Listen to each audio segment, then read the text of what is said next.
A reading from the Holy Gospel according to John. Please be seated.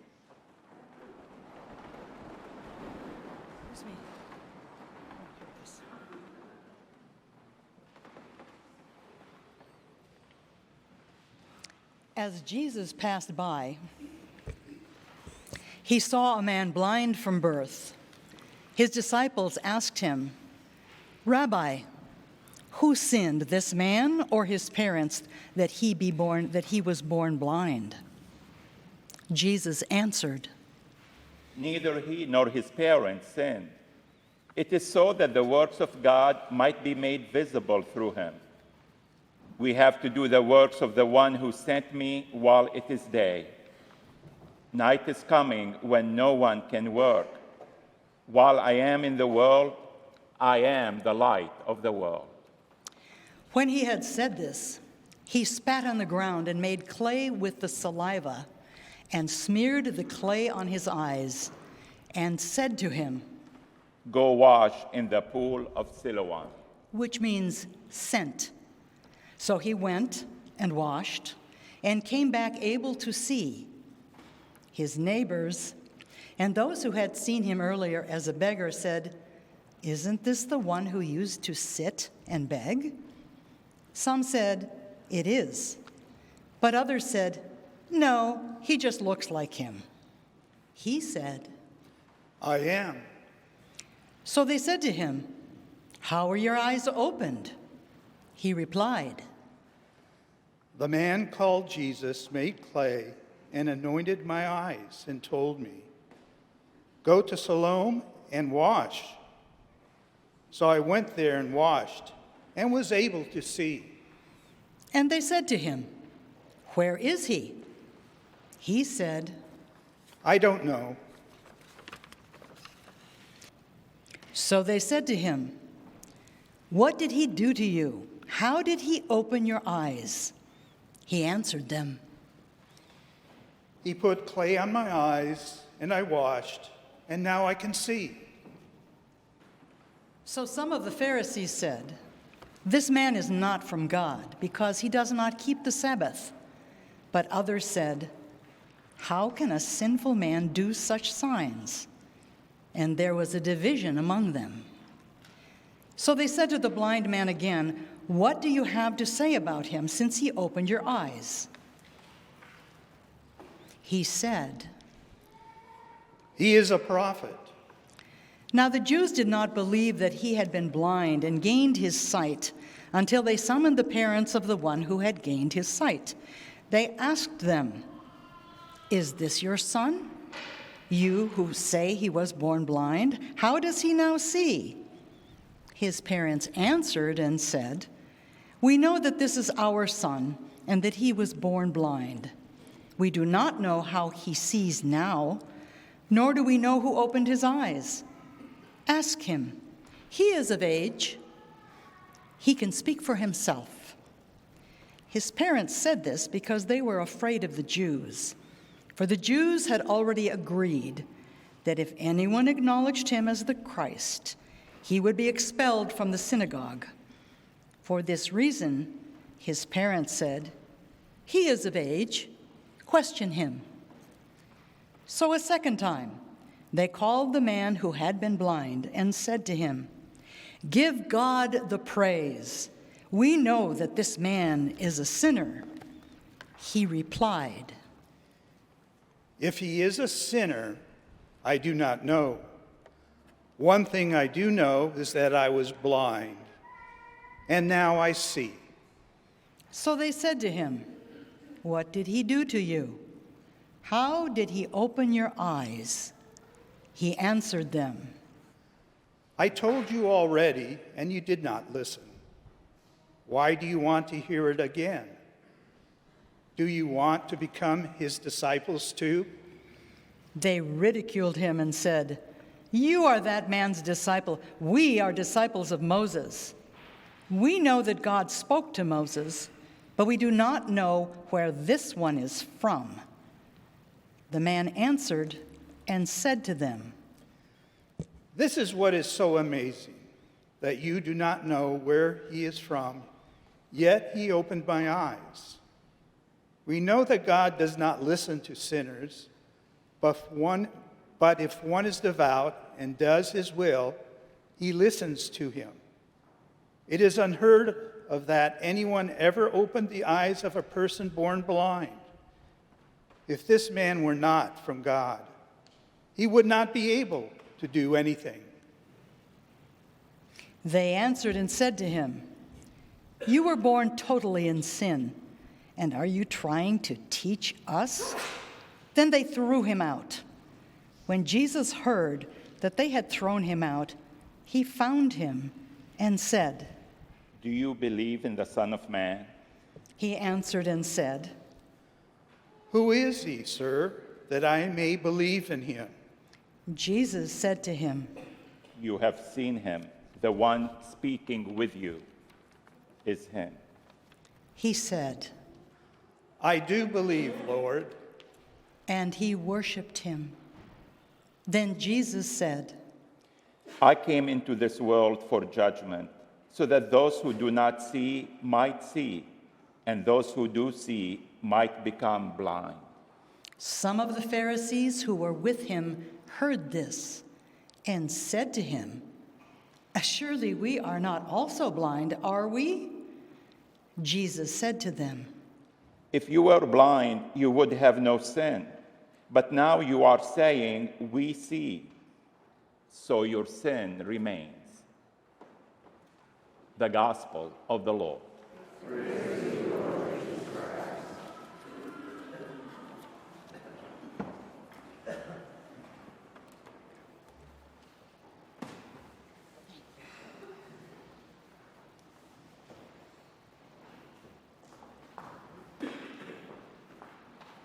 Last Sunday, we remember the encounter of Jesus with the Samaritan woman. A woman considered to be outside the people of God, Israel. The Jews considered the Samaritans to be their enemies. She was a woman, and it was not usual for a strange man and a woman to have a conversation. And she had a history.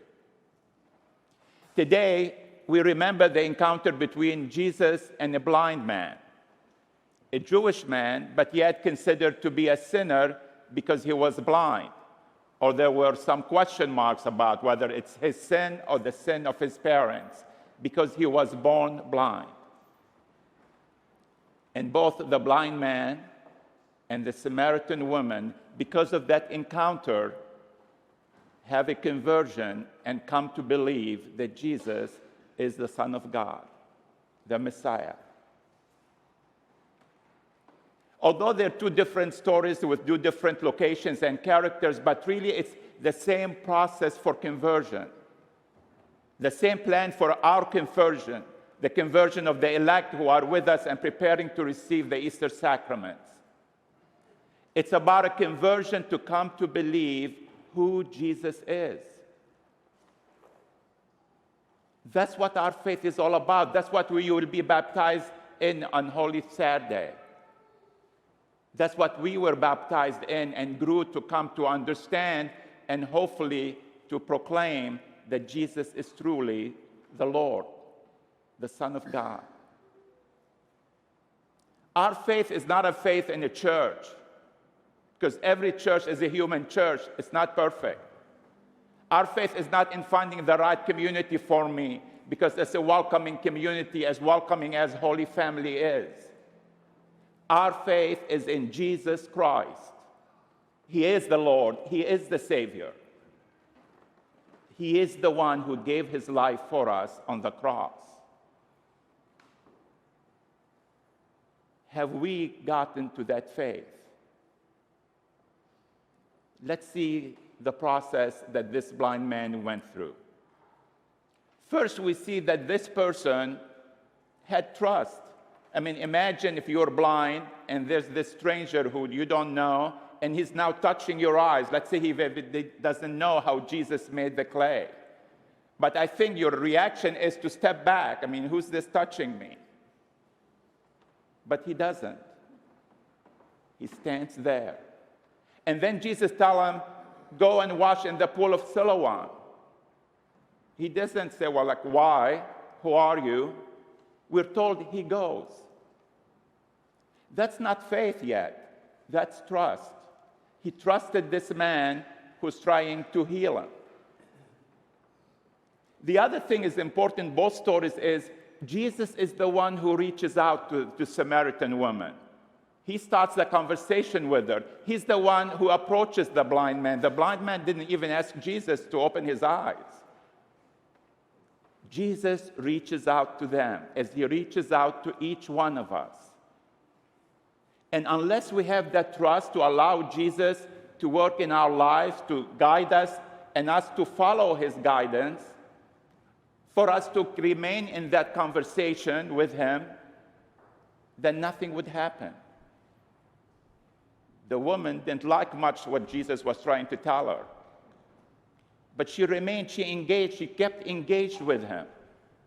The blind man did what Jesus told him, although it doesn't make much sense. He didn't know why. That's the trust that we need to have in Jesus so we can reach the point where the Samaritan woman and the blind man came to. So when the blind man asked, well, who opened your eyes? He says, this man Jesus. I don't know, stranger. But then the second time, after more questioning, and that's good because questioning helps us to kind of deepen our faith and begin to ask ourselves those questions. He says, he is a prophet. But that's not enough. It's not enough to believe that Jesus is a prophet because there are many prophets. It's not enough to believe Jesus is just a healer. There are many healers. That he is a teacher, a rabbi, a wise person. There are many of those. And we see how the blind man was led to the last step of his conversion. And again, Jesus reaches out to him. When almost the blind man, you can say, hit rock bottom, he was thrown out from the community. Now that he can see, he's not blind anymore. There's no reason for him not to be part of the community. They threw him out. And Jesus comes to him and asks him, do you believe in the Son of Man? And he says, still, it's not that deep faith. He hasn't figured it all out for himself. He said, who is he, sir? Show me. And Jesus said, you are looking at him. And he believes. He worships Jesus. That's our journey. We might not have that same encounter, but no matter what encounter we had with Jesus, Jesus wants us to lead us to this point. Who do you say? Who do I say Jesus is? And unless we get to the belief and the faith that Jesus is God in flesh, in a human flesh, then we're still in that process. We're still not ready yet. And Jesus is still working with us and give us opportunity after opportunity to come to believe so we can be saved. Now, along this journey, there's obstacles. Obstacles sometimes that prevent us from coming to this point, the point of faith, the point of conversion. And one of those obstacles is really what starts the whole encounter. The disciples asking Jesus, whose sin is this that this man was born blind? See, at the time of Jesus, most of the Jewish people did not believe in life after death. The Pharisees did, but the Sanhedrin, the chief priests, all of them, they did not believe in life after death. So their whole concept was, if you're a good person, God will reward you in this life because there is nothing else. And if you are a bad person, that God will punish you in this life. So if you were sick, if you were poor, if you couldn't have children, that means that you are a sinner and God is punishing you. But if you were rich and if you lived a long life and had many children and you are healthy, then that means God is blessing you because you're good. And that's the dilemma with the man born blind. He was born this way, so it couldn't be, it's his sin. And today we still struggle with that same question. Why bad things happen to good people? Why would a man be born blind? Why there is people dying in Ukraine? Don't you think there's many people asking the same question of God? Why are you doing this to us? Why are you killing our husbands, our brothers, our fathers? Why are we becoming refugees? 5 million people had to be displaced. I think many of them asking this question, why God? And the argument goes that if God is all good, then God should stop this, because this is not good. And if he's not stopping it, that means God is not all-powerful. And then why should we believe in him? Either he's not all good, or he's not all-powerful. But God is all good and all-powerful. And we see this in this encounter, that he took on human flesh to become one like us so he can correct the evil of this world. God never wills someone to suffer. This is against the nature of God. An all-good God does not will that somebody to suffer, whether it's because he wants to teach them a lesson, or so they can be more patient, or because they can get a reward later on. God never wills the suffering of any person. There is evil in the world because there's people who don't live in the light. There's people who do not obey Jesus, the light of the world. That's why there is evil in the world. Not because people are compassionate and kind and generous and forgiving and loving. Because it's the opposite. They still live in the darkness of selfishness and putting myself ahead. And Jesus came to change that, to show us that if we follow the light and live as children of the light, we will conquer that darkness. Even if it might cost us our life, and next Sunday we're here, what would happen then? God never wills anyone to suffer. He wants us to live life to the fullest. He wants us to open our eyes and live in the light of compassion, mercy, kindness, forgiveness, generosity, sharing.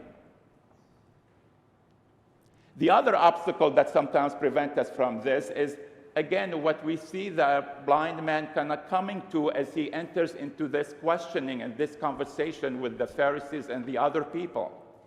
You know, people today say science and faith don't go together. Faith doesn't make sense. Well, the blind man points out what's common sense. He says, look, I was blind, now I can see. Fact. Look, you teach and you believe that God doesn't listen to sinners. If someone is a sinner and asks something from God, God's not going to answer his prayer or her prayer. Only God listens to good people. And that man opened my eyes. How can he be a sinner? Logic, common sense, which is science is all about. If we look into it, if we really have a scientific mind and apply scientific methods and understanding to our faith, you'll find that it makes sense. It's logical. It follows from who God is, not follows from us. But if we look at God and see and believe who God is, then we see how everything else falls in place.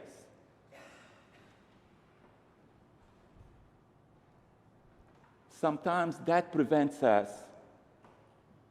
from having the faith in Jesus and who Jesus is. Each one of us has a story of encounter with Christ, whether we are aware of it or not.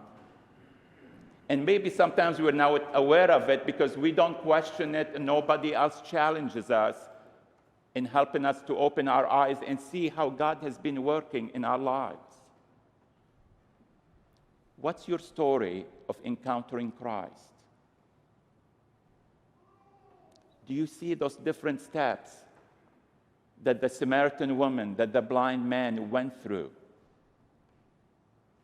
Are you at the point where you see Jesus as a prophet among many other prophets? Or you have come to believe that he is truly the light of the world, the Son of God? That's what this journey of Lent is meant for us, is to help us affirm, to remember our story, to share our story, to examine our lives like the people were examining the blind man. Who did this to you? How did it happen? Are you the same person? We need to look at our lives and ask those questions, because it helps us renew our faith and deepen our belief and opens our eyes to what God has given to us, a Savior. Because the last obstacle that we see in the gospel is with the Pharisees.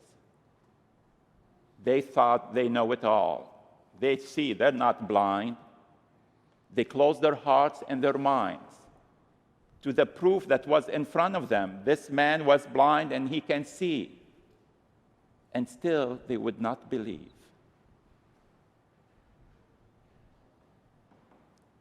Let us ask God to soften our hearts and our minds, to look around us and see how God is working in this life, to see the blessings, the miracles, the healings despite the suffering and the pain that people endure, to see God working in your own life and how he's been opening your eyes. So one day, you too can share your story, and we'll be hearing about how God encountered the Samaritan woman, the blind man, John at Holy Family, Mary, Sam, and all of us. All of us have a story. And at Easter, we'll be called to go out and proclaim the story, the power of our God, who is all good and all powerful.